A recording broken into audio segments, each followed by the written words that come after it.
Welcome back to Filling in the History. I am the amateur historian, and today we are going to be talking about Doctrine and Covenants section 125 through 128.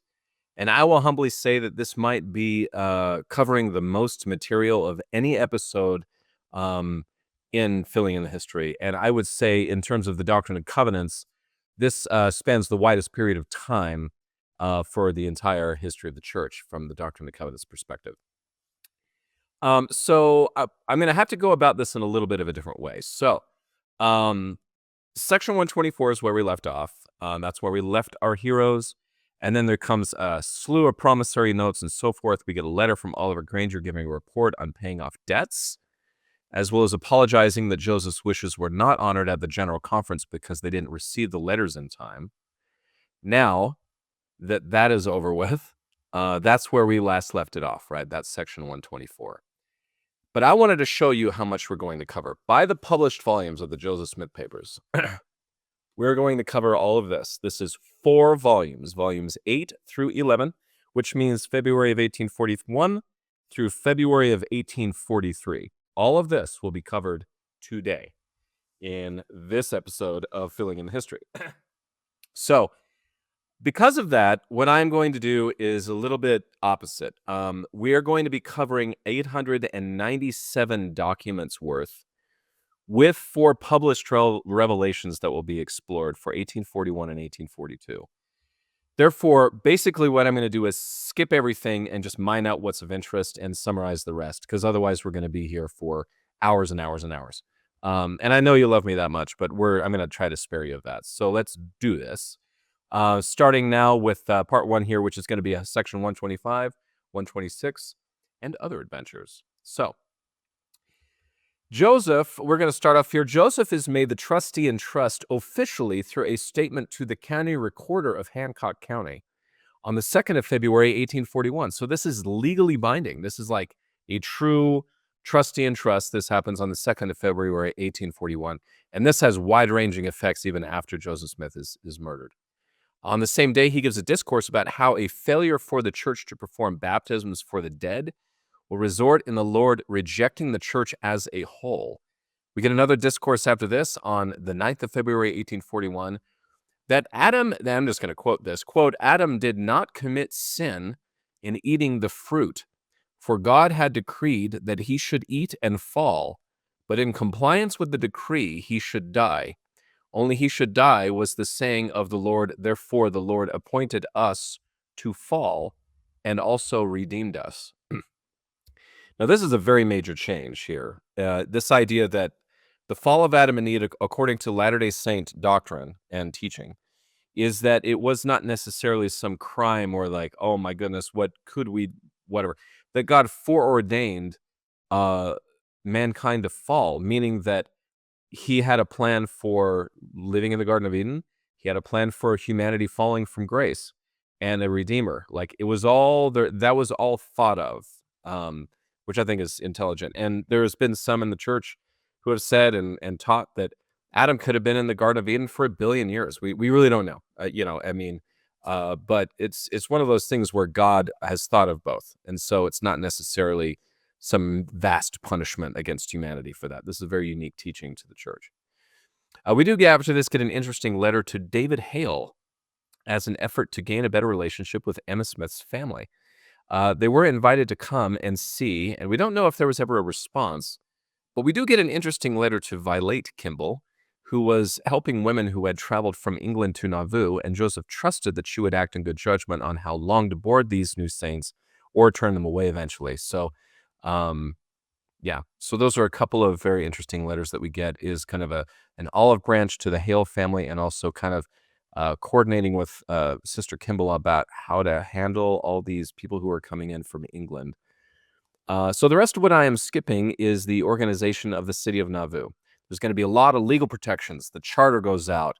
Officers are organized and voted in. Another one is the commission from Thomas Carlin, the governor of Illinois, authorizing Joseph Smith to be the lieutenant colonel of the Nauvoo Legion. So that actually was from the governor. You can see that here. I mean, it's like, so that's basically how Joseph Smith got his commission. He didn't give it to himself. This was actually given by the governor of that state. And then we get section 125. So let's start into this. The earliest copy that we have here is the Book of the Law of the Lord. This is the handwriting of Robert B. Thompson. Very short. And there's a correction here that who call themselves by name has been corrected to who call themselves by my name. So that's the only correction we get in this whole text. We do get a copy in the manuscript history. We are now in History of the Church, Volume 4, if you want to think of it that way.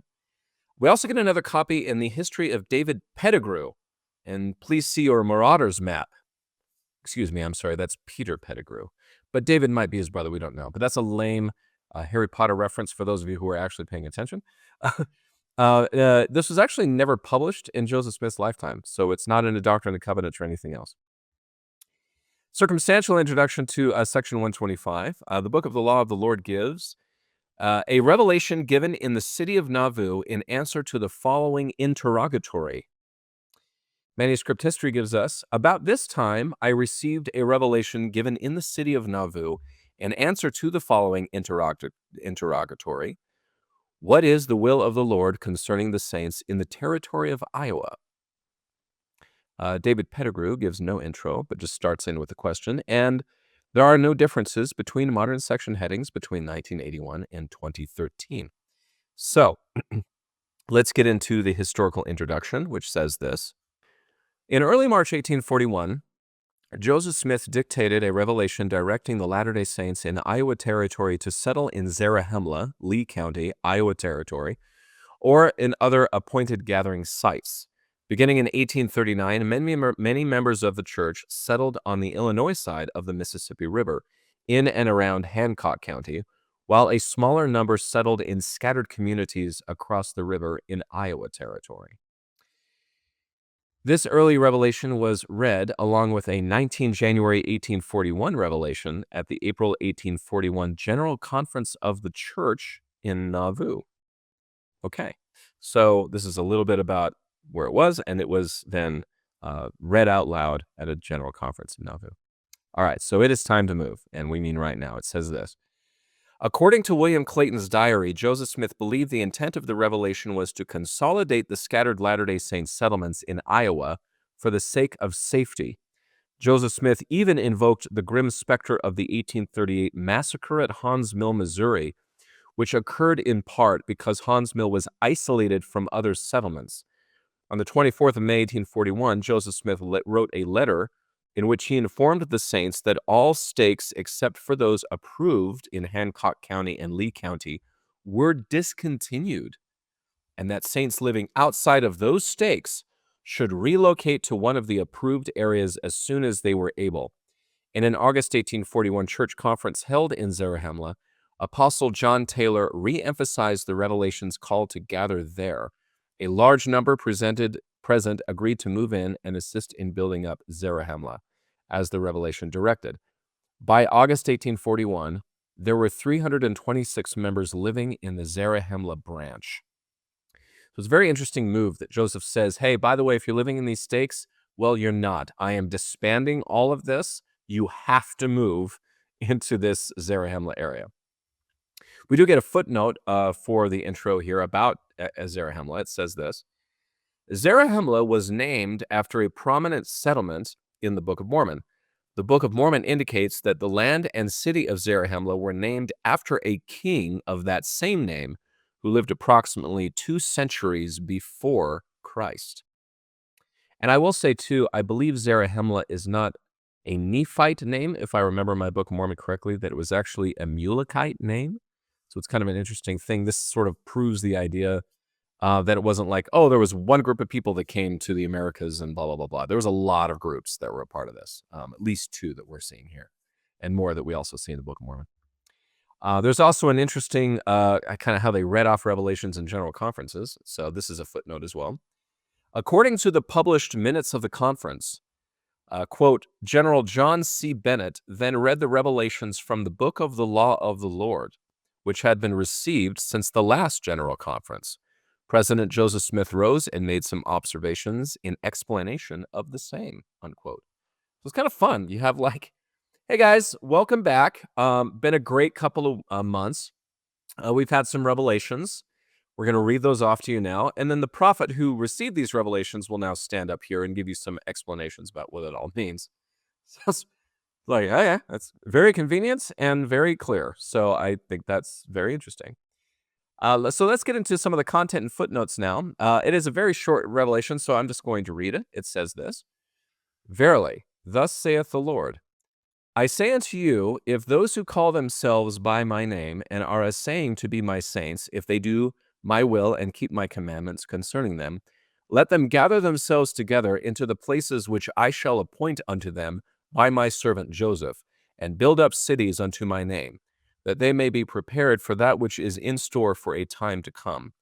Let them build up a city unto my name upon the land opposite to the city of Nauvoo, and let the name of Zarahemla be named upon it.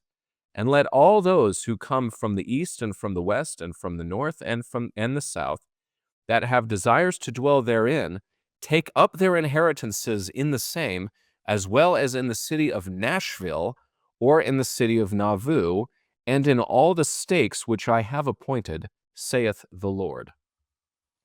Footnote 1 to this reads, records of an August 1841 conference of the church in Iowa listed 750 total members in Iowa. So that is who we were talking to. Footnote 2 for this says how it was named. It says, according to Joseph Smith's journal, on the 2nd July of 1839, Joseph Smith and other church leaders visited land recently purchased in Iowa and, quote, advised that a town be built there, unquote. Willard Richards' draft notes for Joseph Smith's manuscript history indicate that the town was to, quote, be called Zarahemla, unquote. So after this, a stake is organized in Iowa Territory, and John Smith was the first stake president. So not only do we have Zarahemla as a name out of the Book of Mormon, but you have a revelation saying that is the name of this town. And quite frankly, unless I'm missing my mark here, that is the only time where it's like, hey, by the way, I want you to build a town and I want you to name it Zarahemla. Like, here's the name of this town. And by the way, that is the name of the town to this day. So there is such a thing as Zarahemla. All right. So that is that. That is section 125 of the Doctrine and Covenants as we have it today. So after this, we get a discourse talking about how the wicked will exist in the millennium and will not all be destroyed, and that Satan cannot entice us unless we consent and yield to temptation. Then we get a published revelation, an unpublished revelation. Almost said the wrong thing there. An unpublished revelation. And we read our revelations here, so let's do it. It says this: City of Nauvoo, 20th of March, 1841. Let my servants William Allred and Henry W. Miller have an agency for the selling of stock for the Nauvoo House, and assist my servants Lyman White, Peter Hawes, George Miller, and John Snyder in building said house, and let my servants William Allred and Henry W. Miller, take stock in that house, that the poor of my people may have employment, and that accommodations may be made for the strangers who shall come to visit this place.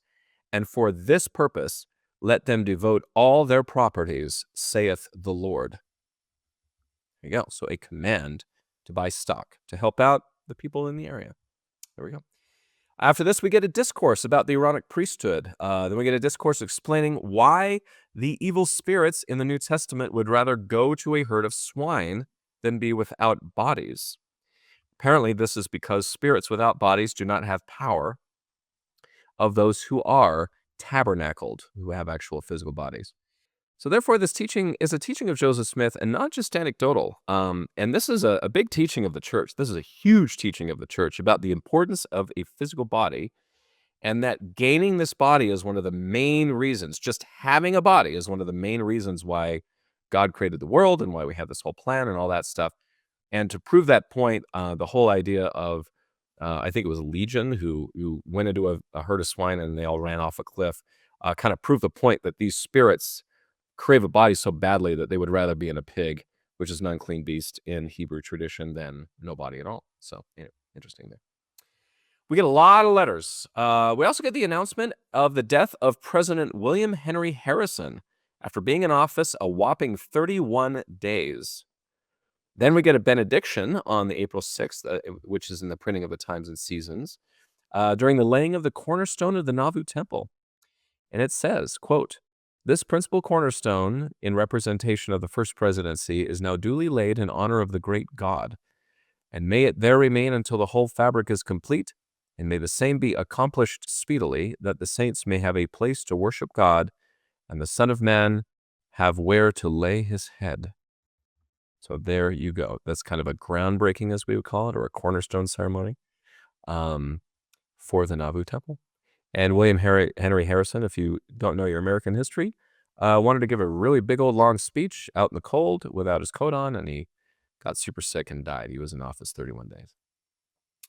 All right, we get a general conference of the church. We get reports from missions. We get a 2-hour discourse stating that the devil has no power to make us sin, and that our election and blessing are dependent on being obedient to God's commandments and not because of predestination. There's no predestined who gets to be saved and who does not. So that's an important note. We get letters from the field. We get some, especially from Orson Hyde, who tried to meet with a prominent rabbi in London to talk about his mission as he was going to gather Israel and all that. Actually, that never happened because Solomon Herschel, his name, sustained an injury, so a letter was sent instead. It was the best way that they could, or best that they could do. And there you go. So he was very prominent on like, hey, I'm going to go to Israel. I'm going to dedicate it for the gathering of Israel. But this rabbi was infirm, so we couldn't do it. Now, we get to Doctrine and Covenants 126, barreling right along. The earliest copy of this is given in the Book of the Law of the Lord, handwriting this time of Willard Richards. It is also very short with no corrections. And it is also in the manuscript history. We are still in volume 4 of the History of the Church. And I bring those up, by the way, because the Doctrine and Covenants used to be based on the history of the church. So we are in volume 4. So if you have a 1981 version of it, that's what you'll see. The circumstantial introduction to this, the earliest copy states thusly: Nauvoo City, July 9th, 1841. The manuscript copy says July 9, 1841, note B, whatever that means, revelation given to Joseph Smith in the house of Brigham Young in Nauvoo City, July 9, 1841. This note refers to an addenda on page 48, which is not in this volume. Page 48 of that addendum is actually lost. So I'm very sorry I can't tell you what note B means. It is not note A, nor is it note C. That is what I can tell you with certainty. So we also get no changes in the modern section headings. So everything's pretty much the same. Historical introduction to this. On the 9th of July, 1841, Joseph Smith dictated a revelation for Brigham Young, releasing him from extended travel and admonishing him to remain with and care for his family. From the time Young joined the church in 1832, missionary travels marked his life. So this meant travel with other apostles in England, where Brigham was sustained as the president of the Quorum of the 12. I don't know if you know that, but he was in England on his mission. When Thomas Marsh sort of fell away from the church, he took over as president of the church while he was on his mission. So that did not happen in the United States, which is very interesting. I think that might be one of the only times that's ever happened. Anyway, Brigham's wife and children suffered a lot for want of basic needs and sickness in general. And this was also the second time that Brigham Young was instructed to care for his family instead of serving missions. So I thought that was interesting. We get this from the historical introduction. Young and his fellow apostles, Heber C. Kimball and John Taylor, returned to Nauvoo, arriving on the 1st of July, 1841. There they, quote, were met by President Smith and many old tried friends whose countenances expressed the most heartfelt satisfaction at their return, unquote. 8 days later, Joseph Smith dictated the revelation featured here at Young's residence in Nauvoo. The revelation acknowledged Young's missionary labors away from home and commanded him thereafter to send the gospel message abroad, implying that he should reside at home and to provide special care for his family. We also get further to this. The revelation's direction that Young no longer leave his family for extended periods was likely also connected to Young's increasing responsibilities in Nauvoo. A month after dictating this revelation, Joseph Smith declared in a public discourse that, quote, the time had come when the 12 should be called upon to stand in their place next to the first presidency and attend to the settling of immigrants and the business of the church at the stakes. Joseph Smith further stated that the 12 apostles had earned the right to stay with their families where they could have better opportunity to provide for them, which kind of holds to this day. Generally speaking, apostles don't really, with modern airfare, modern air flight, usually the apostles' families kind of go with them. Their spouses go with them. A footnote to this introduction we get: Joseph Smith had previously admonished missionaries to make sure their families were provided for while they were away. I don't think that always happened, and it was also tough when, you're getting kicked out of certain places to provide for your family like that, but this is a major big deal, and this is kind of how missionary work is even today, even though you're like, maybe you're a 20-year-old kid, a 19, 18-year-old kid. And I say kid because I guess I can.